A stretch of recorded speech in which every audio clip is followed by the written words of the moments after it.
예, 오늘 말씀 제목은 내게 부족함이 없었느니라 라는 제목으로 말씀 나누실 때에 큰 은혜가 있으시기를 축복합니다. 여러분, 오늘 말씀의 제목이 어떻게 와닿으십니까? 하나님의 따뜻한 위로의 말씀으로 들리시나요? 아니면 반대로 삶의 결핍과 어려움 속에서 이 말씀이 현실과는 동떨어진 선언처럼 느껴지시나요? 때로는 하나님이 우리 삶 가운데 침묵하신 것처럼 느껴집니다. 오히려 마음을 무겁게 할 수도 있죠. 말씀에 비춰 실제 우리가 느끼는 삶의 현장에서 월세는 밀리고 카드값은 쌓여만 가고 자녀의 교육비는 빠듯한데 채워지지는 않는 것 같고 옷이나 신이 헤어지지 않는다라고 했는데 옷보다 마음이 더 찢어지고 관계는 닳고 자존감도 닳고 믿음도 달아가는 현실을 마주하지 않습니까? 하나님이 함께 하신다라고 오늘 말씀에 나오는데 기도를 드리는데 답도 없고 예배를 드려도 공허한 때가 많은 것 같습니다. 오늘 말씀에 필요를 채우신다라고 하는데 여전히 내일이 두렵고 미래가 막막하고 전혀 하나님이 사정을 알아주시지 않는 것 같고 복을 주신다라고 하는데 전쟁처럼 하루를 버티는 게 더 절실하여 도대체 복이 어디 있는가 싶기도 할 수 있습니다. 현실 앞에 말씀은 믿음은 너무나 동떨어지고 오히려 하나님께 이 말씀을 대할 때에 서운하고 화가 나 있을 수도 있습니다. 그럼에도 불구하고 오늘 이 말씀은 단순한 반응을 넘어서 하나님의 시선에서 우리의 삶을 바라보게 할 것입니다. 하나님의 시선은 우리와 보는 것이 다릅니다. 우리는 눈앞의 상황과 현재의 감정에 집중하지만 하나님께서는 저와 여러분의 우리의 전 여정을 살피십니다. 오늘 말씀에서 우리가 보지 못했던 궁극, 인식하지 못했던 보호, 우리가 지나쳤던 은혜를 다시 돌아보는 시간을 가져갑니다. 그 은혜를 발견하고 부족함이 없느니라는 말씀이 성경책 속의 이야기 같은 말씀이 아니라 지금 나의 삶 가운데도 유효한 말씀이 되기를, 또한 부족함이 없다라고 고백하게 될 수 있기를 주님의 이름으로 축원합니다. 아멘. 여러분 혹시 갓생이라는 말을 들어보셨습니까? 이제 영어로 이제 갓과 인생을 합친 말로서 완벽하고 이상적인 삶을 의미한다고 합니다. 소셜 미디어에 요즘에 그런 거 많죠. 막 새벽 5시에 일어나가지고 막 운동하고 몸에 좋은 건강한 식단을 챙기고 막 독서와 자기 관리 개발에 힘쓰는 그런 이제 모습들을 막 올리는 사람들이 넘쳐나는 것 같아요. 그런 모습을 보면은 야, 부럽다 하기도 하고, 한편으로는 나는 저렇게 못하는데 하면서 자신에게 형편을 부족함을 비교하기도 합니다. 하지만 여러분, 이런 질문을 던져볼 수 있어요. 과연 더 많이 가지고 더 많이 성취하고 더 완전해져야만 행복할 수 있을까요? 우리가 추구하는 더 나은 삶의 기준이라는 것이 이런 기준이 과연 옳을까요? 여러분, 미국의 한 심리학자가 이런 실험을 했대요. 같은 연봉을 받는 두 그룹에게 서로 다른 상황을 제시했습니다. 첫 번째 그룹에게는 당신은 연봉이 5만 달러인데 주변 사람들은 10만 달러를 받는다라고 하고, 한쪽 그룹에게는 당신의 연봉이 5만 달러인데 주변의 사람들은 2만 5천 달러만 받는다라고 이야기를 했어요. 여러분, 5만 달러가 얼마인지 아십니까? 약 7천만 원, 7천만 원. 와우, 너무 좋죠. 만족도의 그 결과가 어떻겠습니까? 7천만 생기면 좋을 것 같은데, 근데 같은 조건임에도 우리 집사님 뒤에 계신데 만족도가 같았을까요? 달랐을까요? 달랐겠죠. 예. 오히려 자신이 똑같이 5만 달러를 받음에도 주변이 10만 달러 받는다는 사람은 만족도가 떨어졌고, 똑같이 5만 달러 받는데도 주변이 2만 5천 달러 받다니까 기분이 더 좋았겠죠. 그러니까 이 실험이 보여준 게 뭐가 있습니까? 사람의 만족과 또는 부족함은 절대적 기준이 아니라는 거예요. 상대적 기준에 좌우되더라는 것입니다.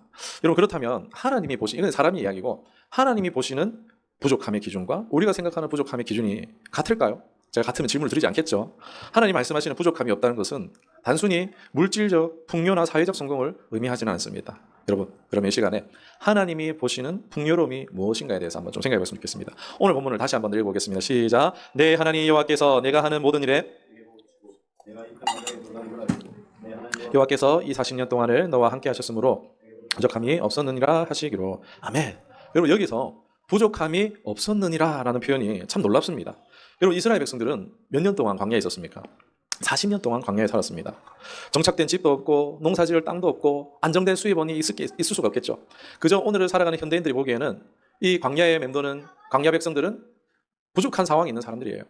그런데 하나님께서는 그들을 향해서 부족함이 없는 사람들이라고 말하고 있습니다. 이게 뭘 의미할까요? 하나님께서는요, 매일 그들에게 무엇을 줬습니까? 하늘에서 만나를 내려주셨어요. 때로는 메추라기를 보내주셨어요. 고기를 먹여주셨죠. 또 목이 마를 때 광야에 반석에서 물이 나오게 해주셨고, 더 놀라운 것은요, 오늘 주보 표지에도 있지만 옷이 헤어지지 않고 그들의 신발이 헤어지지 않았다는 것입니다. 40년 동안요. 여러분, 신발 지금 40년 신고 계신 신발 있으십니까? 40년 입고 계신 옷이 있으십니까? 안 입고 걸어놓으면 좀 먹어가지고 썩어서 다 떨어지죠. 제 옷도 10년 넘으면 한번 앉으면 두둑 다 떨어져요. 그래서 계속 주기적으로 옷을 사야 됩니다. 그런 것처럼 하나님께서 그런 은혜를 베푸셨다는 거예요.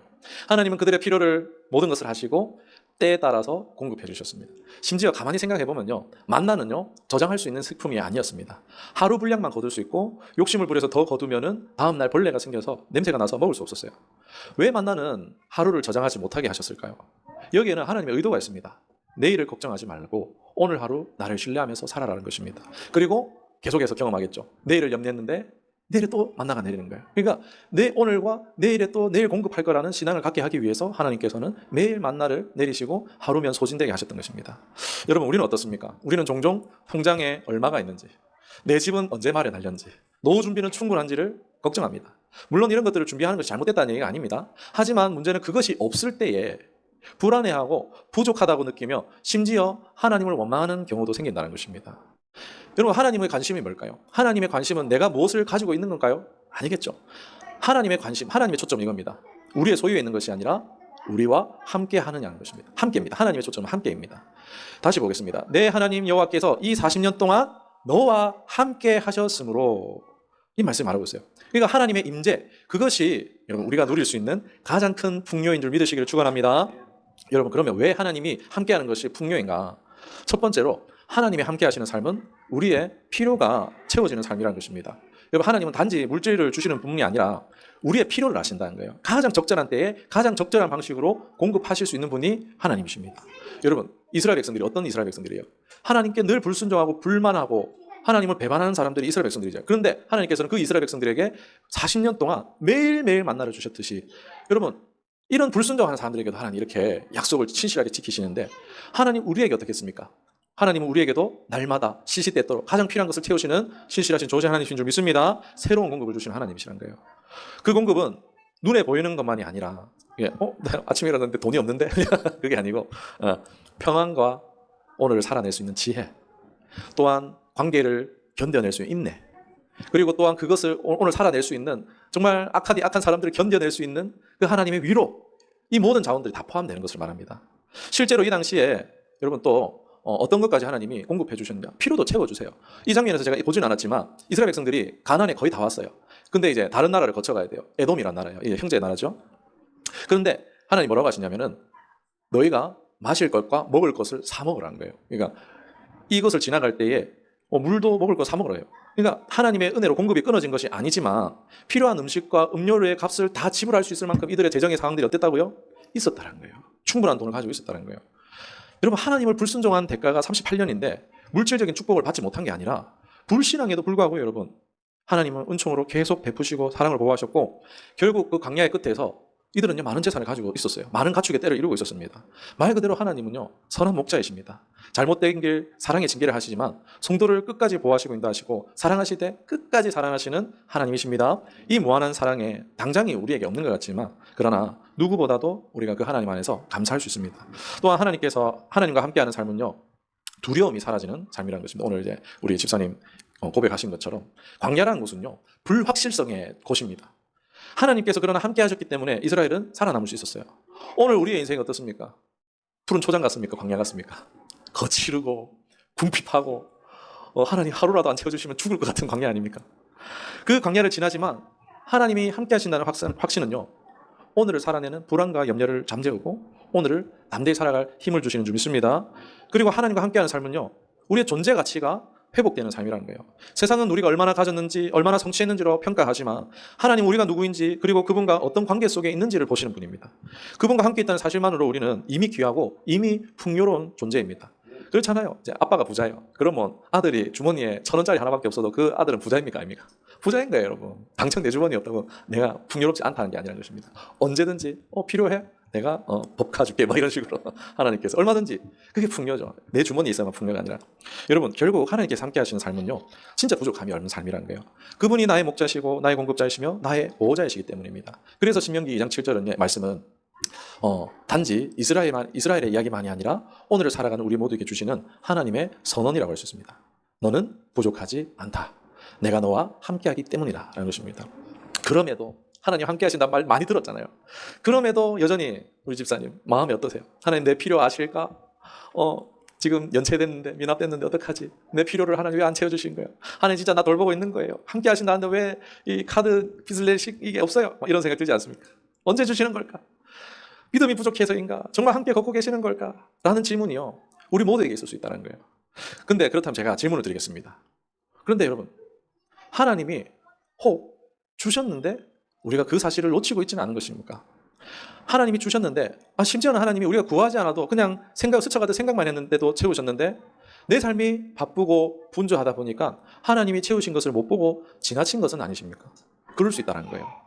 그 필요라는 것을 또 내가 정해놓고 있지 않습니까? 하나님은 우리 생활의 전반에 건강이며 안전이며 모든 사고로부터 막아주시고, 집에 이제 집을 비웠는데 전기 화재로부터도 하나님 막아주시고 있는데도 불구하고, 이거 빨리 이제 대출금 넣어야 되는데 이게 대출금이 왜 안 채워지지? 그것만 내가 정해놓고 있지 않습니까? 여러분, 이런 예화를 한번 들어보셨을까요?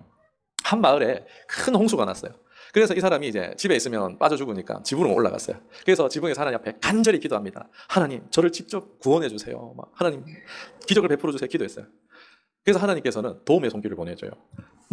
옆집에 이제 이 사람이 통나무를 타고 와서 같이 이제 이거 타고 나가자고 이제 했는데, 어떻게 합니까? 거절하는 거예요. 나는 하나님 구해 주실 거야, 이러면서. 그리고 이제 119에서 왔어요. 이제 보트 타고 수색대가 와가지고 대피하는 사람들을 옮겨들고 있어요. 그런데 그 119한테 하나님이 나를 구해 주실 겁니다, 다른 사람 먼저 구해 주세요. 거절한 거예요. 이제 정말 이제 완전 빠져 죽을 만큼 이제 지붕 끝까지 다 차올랐어요. 이제 헬기가 출동해가지고 왔어요. 밧줄을 내려주면서 마이크로 밧줄 잡으세요 이렇게 이제 하는데, 어떻게 합니까? 하나님이 날 구해 주실 겁니다, 다른 사람 구해 주세요. 근데 결국 어떻게 했을까요? 휩쓸려 죽은 거예요. 그리고 하나님 앞에 원망하는 거예요. 하나님, 왜 저를 구해주지 않으셨습니까? 말씀합니다. 그럼 하나님 뭘 하시겠어요? 내가 통나무 보내줬지, 내가 보트 보내줬지, 내가 헬기 보내줬는데 너는 왜 내 내미는 손길을 거절했느냐? 그러니까 하나님의 역사를요, 자꾸 내가 생각하는 기준으로 제한한다는 거예요. 여러분, 하나님의 손길과 섭리가 꼭 만나가 하늘에서 내린 것처럼 신비롭고 기적적으로 이루어져야 되는 것처럼 생각할 수 있는데, 여러분, 하나님은 우리의 필요를 채우실 때요, 하늘에서 꼭 내리는 방식이 아니라 평범한 일상의 평범한 이웃들, 가족과 친지들을 통해서도 얼마든지 도움을 받게 하신 것도요, 여러분, 그게 사람에게 도움 받는 것이 아니라 하나님이 그들 마음에 감동을 주셔서 그 마음, 여러분, 얼마나 우리 한 푼 돈 나가는 것이지 않습니까? 여러분, 도와줘라 이 마음 갑자기 드시면 여러분 순종하시겠어요? 쉽지 않잖아요.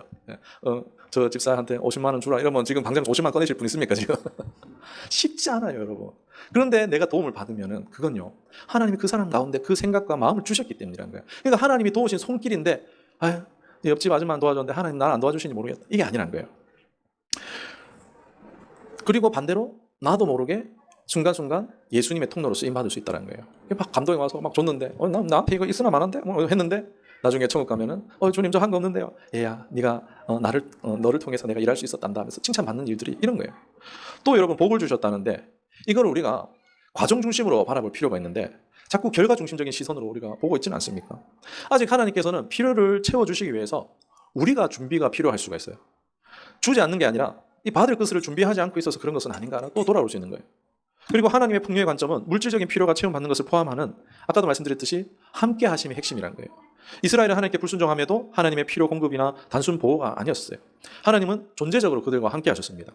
그러니까 하나님이 만나 내려주셨지, 하나님께서 보호해 주셨지, 표면적으로 보는데 그게 아니라 하나님은요, 이스라엘과 존재적으로 함께 하셨다는 거예요. 그러니까 하나님은요, 자기 자신을 주시고 있다는 거예요.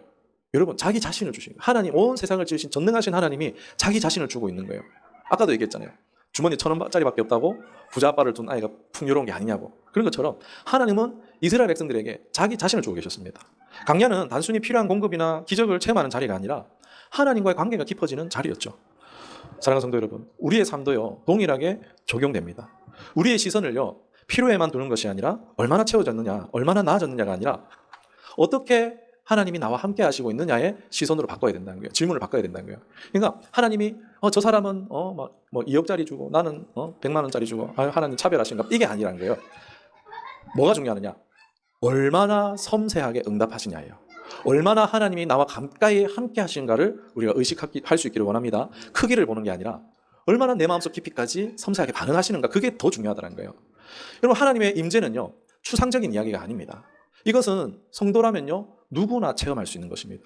하나님의 선하심은 이스라엘의 불순종 속에서도 흔들리지 않으셨잖아요. 40년간 징계 같은 시간이지만 은혜의 곳이었어요. 모두의 필요를 채워주셨어요. 왜냐하면 하나님의 성품은 우리의 착함이나 악함이나에 따라 좌지우지되지 않기 때문입니다. 우리의 순종 불순종의 여부에 상관없는 그것이 하나님의 은혜의 속성입니다.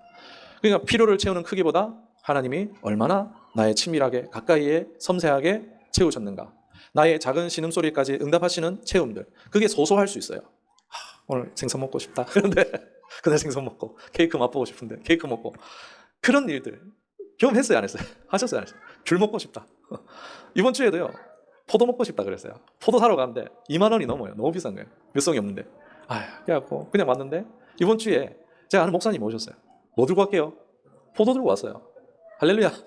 이게 은혜라니까요, 여러분. 그러니까 뭘 큰 거 하나님이 뭐 얼마 전에 제가 차가 생겼다고 막 간증했지만 크기가 중요한 게 아니고 내 그 마음의 깊은 소리까지도 얼마나 가까이 응답하실 수 있느냐, 그게 더 중요하다는 거예요. 할렐루야. 네.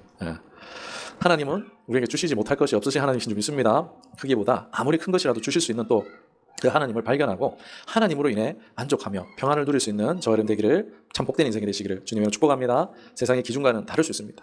고린도서 6장 10절에 제가 좋아하는 말씀입니다. 근심하는 자 같으나 항상 기뻐하고 가난한 자 같으나 많은 사람을 부유하게 하고 아무것도 없는 자 같으나 모든 것을 가진 자로다. 무슨 얘기입니까? 없는 것 같은데 계속 구워주는 거예요. 이 사람은 부자가 아닌데, 연봉이 많은 것도 아닌데, 잘 사는 것도 아닌데, 이 사람을 통해서 도움을 받는 사람이 계속 생기는 거예요. 그리고 이게 풍성한 사람입니까? 하나님이 공급하신 것처럼 공급하는 그 인생이에요.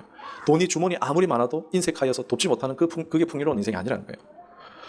이러한 사람이요, 하나님과의 그 관계 속에 있는 그 사람이요, 모든 것을 소유한 풍요로운 사람이라는 것입니다.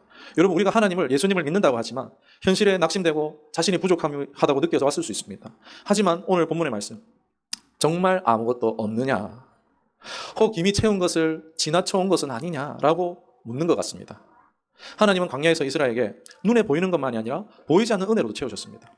옷이, 신발이 헤어지지 않고 만나가 매일 내려졌고 물이 반석에서 흘렀고 무엇보다 하나님이 함께 하셨어요.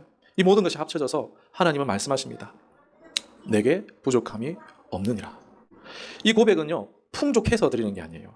하나님이 함께 하셨기 때문에 가능한 고백입니다. 이 고백은 현실을 외면하는 말이 아니라 현실을 하나님의 시선으로 다시 해석하는 믿음의 전언이라는 것입니다. 이러한 고백을 할 수 있는 저와 되기를 주님의 이름으로 축원합니다. 사랑하는 여러분, 오늘 우리가 함께 나눈 말씀처럼 하나님은 광야에서도 부족함 없이 채우시는 분이십니다. 눈에 보이는 것만이 아니라 보이지 않는 은혜로, 때로는 우리가 지나쳤던 손길로 하나님은 여전히 우리와 함께 하십니다. 그러니 오늘도 내가 가진 것보다 나와 함께 하시는 하나님을 주목할 수 있기를 원합니다. 내일의 불안보다 오늘 함께 하시는 하나님의 임재를 붙들기를 원합니다. 그분이 나의 선한 목자이기 때문에, 그분이 나의 유일한 공급자이기 때문에, 그분이 나의 보호자이시기 때문에 우리는 부족함이 없습니다. 이제 여러분의 삶에서도 내게 부족함이 없느니란 말씀이 단지 성경 속의 문장이 아니라 오늘을 살아가는 여러분의 고백이 될 수 있기를 다시 한 번 더 축원합니다. 주 안에서 평안하시고 주님의 섬세한 은혜를, 가까이 하시는 은혜를 날마다 경험하는 풍성한 삶을 살아가시기를 다시 한 번 더 마지막으로 축원합니다. 아멘. 기도하겠습니다. 하나님, 오늘